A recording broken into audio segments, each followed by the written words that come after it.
They say success is loud. We were taught to look for victory on bright stages, to listen for applause, and to watch trophies being lifted into the air. But what if I told you that the greatest transformation of a life happened in absolute silence at 3 in the morning in an empty hallway? Tonight, we follow a woman almost no one ever noticed. To society, she was just a shadow in a blue uniform, pushing a cleaning cart down long, quiet corridors. Inside her cleaning cart, beneath the rags and bottles, was a folded college textbook she had been studying every night. At the end of this night, one simple thing will change everything she believes about herself. The hallways are always quietest at 3 a.m. It is a heavy, thick kind of silence, the kind that settles deep in your bones when the rest of the world is sleeping safe in their beds. Most people are afraid of this time of night. They find the empty corridors and the long shadows spooky. But for the woman pushing the heavy gray cart down the hall, this silence was not an enemy. It was her only companion. The rhythmic squeak of the cart wheels was the only music she had. She knew every scuff mark on the floorboards and every low hum of the fluorescent lights overhead. To anyone watching from the outside, she was just a shadow in a blue uniform, a person whose job was to make things clean and then disappear. She was the invisible force that reset the world for the important people who would arrive at 8 a.m.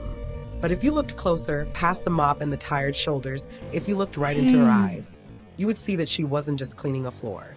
She was focused on something far beyond these walls. She was quietly preparing for a future no one around her believed she could reach. But before we can appreciate the view from the summit, we must understand the sheer steepness of the mountain she had to climb. Her name was Jessica. Every night, while her neighbors locked their doors and turned off their porch lights, Jessica was just starting her day. She was a single mother, and her 4 children were her entire universe. She worked the night shift as a janitor because it was the only way to keep food on the table and a roof over their heads. The work was hard on her back, her knees, and her hands. The chemicals dried out her skin, and the hours were incredibly lonely. There were no coworkers to talk to, just the echo of her own footsteps. But she had made a secret promise to herself. She decided that this mop and this bucket were not her final destination. They were just tools. She was using them to build a bridge to a different life, even if she couldn't quite see the other side of the river yet. She moved through the empty building like a ghost, cleaning up the messes of others, while her mind was busy trying to solve the puzzle of her own future. But a bridge needs a strong foundation, and Jessica was about to realize that building it alone might be the hardest thing she ever tried to do. The turning point didn't come with a bang or a sudden stroke of luck. It arrived on a regular Tuesday, during a standard 15-minute break. Jessica was sitting on an overturned bucket in a small utility closet, eating a cold sandwich that she had packed hours before. The air smelled of lemon polish and bleach, a scent that had become her perfume. She pulled out her phone and the screen lit up the dim room. It was a picture of her 4 children, smiling at a birthday party from 2 years ago. As she looked at their happy, hopeful faces, a heavy realization settled in her chest. She spent every day telling them to work hard, to study, and to believe that they could be anything they wanted. But as she sat in that closet, surrounded by mops and brooms, she felt like a liar. Words were easy to say, but children don't learn from what they hear. They learn from what they see. If she truly wanted them to believe that they could overcome their circumstances, she had to be the proof, not just the preacher. In that small, cramped room, a quiet fire was lit in her belly. She decided she wasn't just going to tell them to chase their dreams. She was going to show them how to hunt them down, no matter how tired she was. But deciding to change is one thing. Actually doing it is a terrifying leap into the unknown. The excitement of that decision faded quickly as the reality of her life crashed back in. Fear is a powerful voice, especially at 4 a.m. when your body is screaming for rest. When she looked at the college application forms she had printed out, they didn't look like tickets to a better life. They looked like a mountain she couldn't possibly climb. How could she find the time? She was already exhausted before her shift even began. She worried that she was too old to learn new things, that her brain was too tired to memorize facts, and that she didn't belong in a classroom full of young students. The voice of doubt whispered loudly in her ear. It told her to just be grateful for the job she had.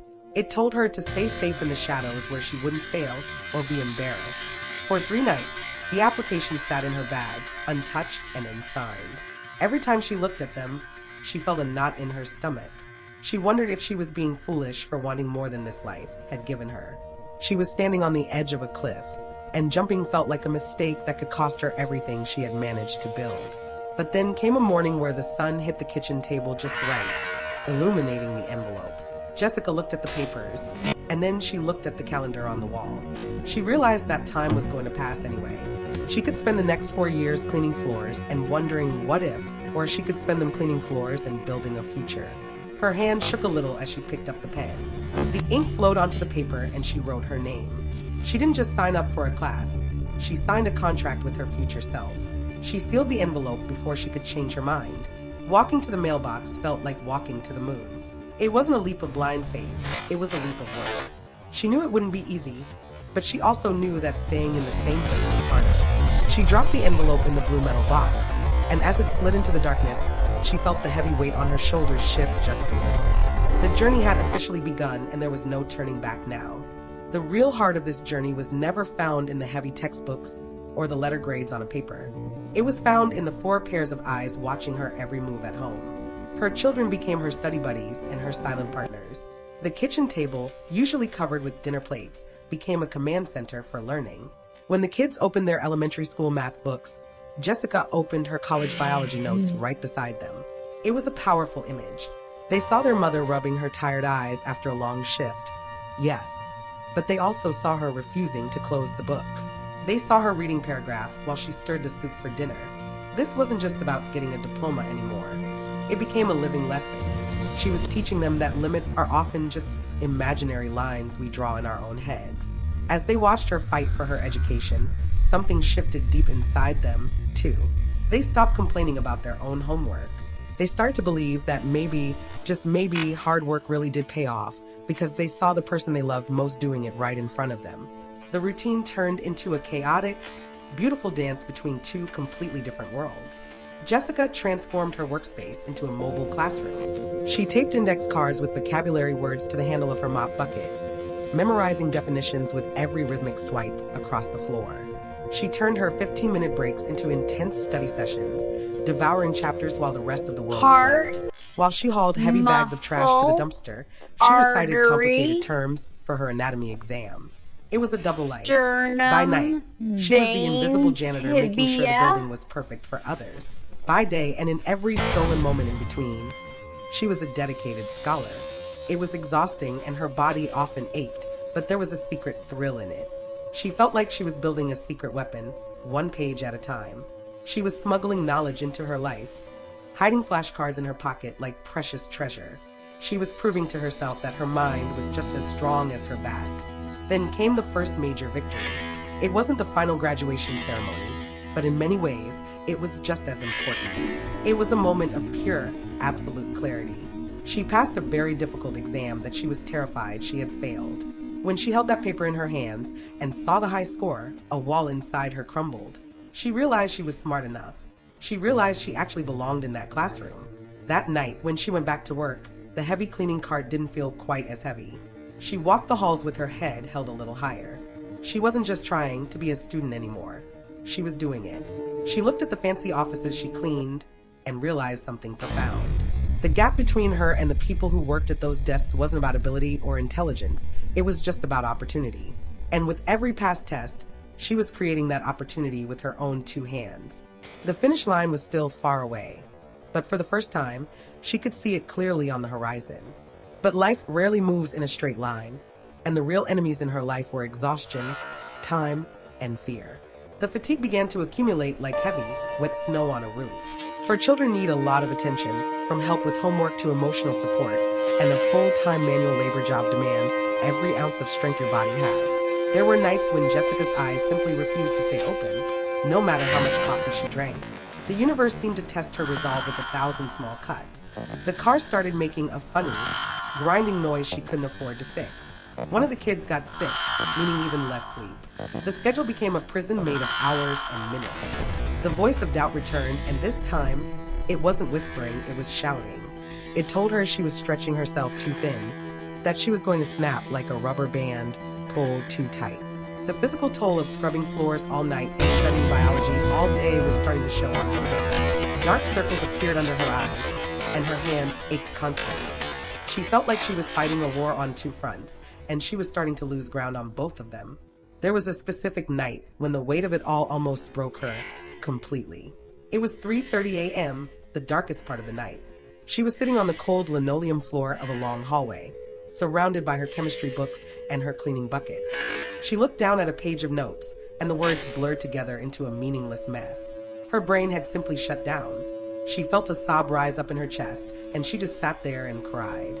She was so tired she couldn't remember her own name, let alone the periodic table. She looked at the long stretch of floor left to clean, and it looked like an ocean she had to swim across. The dream of a degree felt too big, too far away, and she felt incredibly small. She thought about quitting. She thought about how easy, how wonderful it would be to just be a janitor and a mom, to go home and sleep for a full 8 hours without setting an alarm for study time. The hallway suddenly felt much smaller, like it was pressing in on her. The temptation to give up was sweet and heavy, calling to her like a warm bed on a freezing night. In that moment of total exhaustion, huddled on the floor, she forced herself to think about why she had started this impossible journey. She closed her eyes and visualized her children's faces. She thought about the future she wanted for them, not just the one she could afford right now. She remembered that she was their first teacher. She was their first example of what a human being can endure.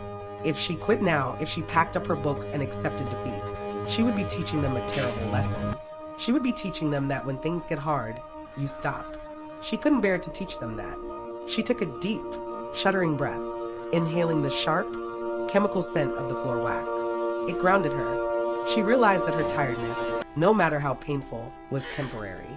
But the lesson she was writing with her life, the lesson of resilience, would last forever. She wasn't doing this for the piece of paper.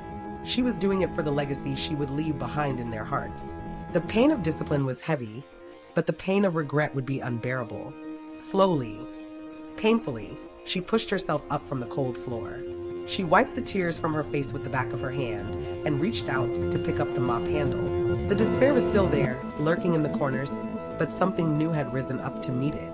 The resolve returned, and this time, it was stronger than before. It wasn't a sudden burst of happy energy. It was a cold, hard determination, like iron forged in a fire. She finished that shift. Then she finished the semester. She kept going relentlessly, season after season. Winter snow turned to spring rain against the glass door she polished, but her routine never wavered. She turned the pages of her books even when her fingers were cracked and sore from the chemicals. She wrote essays in her head while she drove home in the pre-dawn light. She became a machine of perseverance. The bad guys, the crushing fatigue, the financial worry, and the whispering doubt were still there, but she simply stopped listening to them. She had a finish line to cross, and she realized that the only person who could stop her was herself. And she had decided, once and for all, that she was not going to stop. The day finally arrived, and it was louder and brighter than the quiet hallways she knew so well. But the victory was even bigger than she had imagined in that utility closet. Over the course of her long journey, while working nights and raising 4 children alone, Jessica Caldwell didn't just finish her education. She graduated with honors, holding a degree that represented thousands of sleepless nights. She walked across the stage, not in her blue work uniform, but in a flowing black cap and gown. The applause from the crowd was loud, crashing over her like a wave. But the sound she heard most clearly, the sound that mattered more than anything, was the cheering of her children in the audience. They watched their mother, the lady who cleaned floors to survive, become a master of her own fate. As she held those diplomas, the weight of the mop bucket was finally gone, replaced by the weight of her achievement. She had rewritten her story, word by word, shift by shift, refusing to let the world tell her who she was. She proved to everyone watching that dignity isn't found in what job you do to pay the bills. It is found in how you carry yourself while you do it. Let's take one last look at that empty hallway from the beginning of our story. It is still quiet. It is still shiny under the humming lights. But now, when we look at it, we know the secret it held. We know that in the quiet, overlooked corners of our world, ordinary people are doing extraordinary things. Jessica's story quietly reflects what many people live, but rarely talk about. It reminds us that we are not defined by our current station in life, or by the uniform we wear. We are defined by our direction. We are defined by what we do when the lights go out and no one is watching. As the silence settles back into the empty corridor, the message is clear. No matter where you are starting from tonight, your potential is far greater than your circumstances. The path might be lonely, and the work might be hard, and somewhere tonight, another tired person might be walking the same quiet hallway. carrying a dream just as heavy.